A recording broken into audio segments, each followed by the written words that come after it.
Ladies and gentlemen, it's time to enter the Purgatory. This map was actually featured in, of course, the most recent competitive event, March Invitational A, but Veeq7, the author of this map, has in fact updated it, and he's also fought against Hamster on it. And he's also Zerg here. Let's see what happens. Veeq in the bottom right, Hamster in the top left. Oh boy, I cannot wait to find out what happens in this cast-over set. 5 games were sent to me, which is not exactly Veeq7, but Veeq5. Veeq 5-0? That could be a thing. You never know. He is harvesting a little bit of Vespene, as we have a pylon warping in as of right now. You can scope out the layout a little bit here. This is one area that has in fact changed. The ramps have moved a little bit out of the main, a little bit closer to the natural, make defending a little bit easier, and this little direct angle of approach, I think, is also, it kind of simplifies the attack path, where you don't have to kind of go and wrap around a bunch of other spots. There's also been a couple of other changes that have happened, where there used to be like a piece of terrain that was kind of like blocking a path in here, and that's been removed, so this general angle of attack is a bit easier to grab. So yeah, all in all, pretty good stuff, and as we wait for Veeq to, I guess he must be thinking about going for a Hydrith or something. I'm not really sure what the Vespene is for otherwise. We'll figure out what he's planning on. Of course, a gateway dropping near the wall or near the ramp for Hamster. I want to take this opportunity to remind everybody that Cosmonarchy is a grand bit different than Starcraft 1, and so you should expect some very interesting strategies, some very interesting developments. It's a game that's much more about... Ooh, look at this, a cheeky little pylon block. It's a game that's much more about decision-making, and you know what? This cheeky little pylon block could be a really big deal, because the Hydrith then is coming.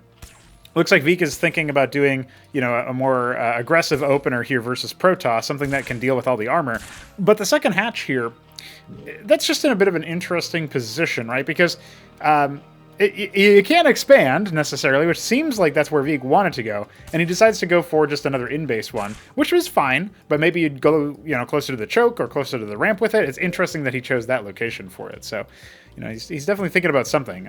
We do have a Legionnaire marching across the map. We also have another one coming out and a second gate, so Hamster is, of course, thinking about some more aggressive openers.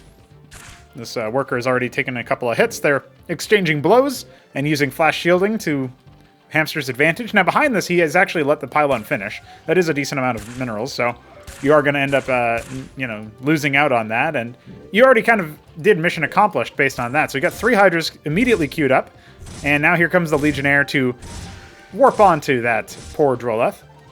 We should actually see some, you know, a little bit more dedicated harassment. I'm not sure what the math works out on as far as, like, you know, normally if you have a Zealot with a Scribe, or Zealot with a probe in Brood War, you would end up seeing, you know, like, oh, let me use this unit to attack, and that makes the workers die in 2 hits or whatever, right? That's not really the same thing in Cosmonarchy because the workers are tankier, but, you know, it might be a thing. Now, at the same time, he ends up only losing 2 workers. I say only. I mean, it's still, I think, kind of significant in the grand scheme of things, and he has had to cut worker production for a brief period of time while he waits for his second hatch to start producing larvae. We've got a bit of an amass of Legionnaires. Insufficient number, the Legionnaires can bully the Hydras, but I feel like at this stage with the second hatch up, it's going to be hard for Hamster to reach an overwhelming force. He has gone for a Nexus. Behind this, we have nothing, you know, no crowd control, nothing of long range, nothing of any range. It's all Legionnaires. So this could actually be a bit scary for Hamster. I wouldn't be surprised if he just ends up, you know, sort of bowling him over here with the Hydra counterattack as he looks to take a natural. He's certainly moving around the map looking for where Hamster's army has gone. It's sort of chasing and jousting for position. More and more Legionnaires being produced and an embassy on the way. So, okay, here's where I think I have a little bit of criticism for Hamster's build here. I'm not sure if he'll agree. Sometimes he will leave behind a comment. He's going to go ahead and engage, but again, he's not got the critical mass necessary. So he ends up losing 3 Legionnaires, or maybe 4 Legionnaires for the 1 Hydra. And that is not ideal. But beyond that, the other thing to keep in mind here is that, sure, Veeq is doing his own set of evolutions, he's doing his own set of economics, but Hamster's gone for an expansion and an embassy. And the embassy is a utilitarian structure that provides you with some very different tools. For one, it gives you access to witnesses or the observer, envoy, or the shuttle. And of course, it's a parallel production structure, like, you know, for making workers. So you can make scribes out of it. But the other thing you can do is you can make artisans. Now, none of those really help you in a heads-up fight. Like, the artisan might be a little bit overtuned with its damage right now. I do like this little pocketing of the Legionnaires behind the minerals. He's kind of baiting Veeq into a bit of a tight spot. I think he could have actually engaged there with the Dracodons coming out. And now it feels like Veeq is in the awkward position here. So we are going to see a little bit of a back and forth. Hamster being a little bit more timid than I think he needs to be with the Legionnaires and actually sacrificing a scribe, but we'll see, because there's no backup behind this, so Veeq will actually end up capitulating a little bit of his pressure, doing a little bit of micro, but it's not really that much. You can see even the Legionnaire teleporting to sort of anime character slice and execute that Hydralisk. But during this time, we had the ski-backed scab coming online. And this is an evolution of the Hydrith Den, as you can see. It's a very weird-looking graphic initially, and we do actually have some Skithricores coming, so this is something that Hamster hasn't been able to scout. It is a fairly heavy gas requirement. We actually only have 2 right now complete. I thought maybe there was another one in production somewhere, but it doesn't look like it. So it's going to be a small number right now, and usually what you want is to surprise a Protoss player, and that's a little bit hard with embassies up, because it means that the witness can come out, right? We do have a rescout, actually, and I think these are just kind of hanging out by the entryway, so there's a chance the scribe actually just jumps upon it by accident. And the other thing that you have to worry about in this matchup is this map is reasonable rush distance or cross distance, if you want to call it that. It is a 2-spawn map, so it does simplify your initial scouting pattern. But in order to get a ground army across the map versus the more versatile air units, you do want to have a little bit of static defense behind it. You do want a little bit of confirmation that there even are air units. Of course, Hamster doesn't know this yet. He might intuit that maybe that's something that Veeq was thinking. He was fully harvesting Vespene with the Hydrith Den already up, but that could have just been for the Hydras, right? Because they also cost Vespene. Scribe ends up returning home. Doesn't look like it found anything important. And there's just 2 skits moving across the map. So this is unlikely to do too much damage. A Stargate on the way. That's an interesting choice. Hamster actually has a lot of money. He's going to end up putting down a second Stargate. And the witness pops in. He sees the ski back. He sees skits flying away. And he may have seen the... obviously, he sees the extra Hatrask. I'm not sure if he's noticed that the Quazeth pool is also coming online. So... depending on what this is, Veeq could end up flooding him with a lot of, like, Zeth Hydra, with the skits doing a bit of a backstab. We do immediately see Wardens coming online here near the mineral line, but this is a little bit awkward because this pylon wasn't operational when that was happening. So I did hear or see... oh no, I thought that was a Warden shot, but it's actually the Artisans returning gas. A nice cheeky thing for... Hamster to do as he puts up some static defense in his natural. He's going to be harvesting Vespene a lot faster than he would otherwise, just because he's got access to these geysers, and he's keeping the artisans nearby. These advanced workers can't warp structures in, but they do immediately return resources, and that's pretty neat for the Protoss to be able to do. I don't know that Veeq has actually seen that this witness is in his base. You have to pay attention to the little shimmer and stuff, and I'm not sure if Veeq noticed that. If he does know that there's an embassy, I don't know if any of his skits ended up, like, flying through. We can quickly check to see if they were spotted. It doesn't look like any of them have taken any damage. So at the very least, I don't think he did a flyover and saw, like, the embassy. But it looks like, yeah, instantaneously 2 Stargate into Lanifex for the air stack. Kills a Scribe, ends up getting softened up on a couple of his units. And the Lanifex are going to be really effective. So obviously these are like the replacement for the Corsair. But in addition to the way that they work by default being replicated with their neutron flare, we've entirely revised how Disruption Field works. It's called Field instead of Web. It attaches to the unit as a toggle.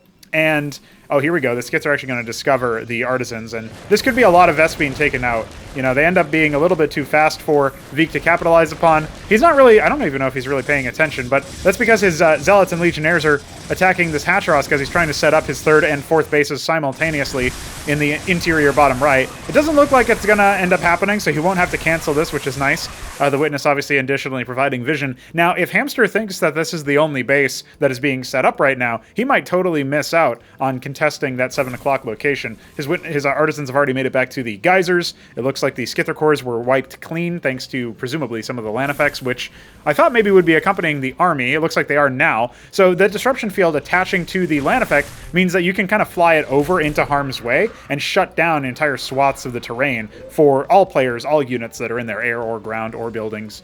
So you do have to watch out for that for your own units. You don't want to establish it in the middle of a stack. We also have a bit of some Hierophants over here just to slow things down. But This is actually a pretty big flood of Zerg units coming out, and we do even have the Vornath Pond coming, so that means that he's going to be able to evolve his Zeths into Vorvikors. That will allow them to be more tanky and debuff enemy units that they attack, applying an ensnare effect to them.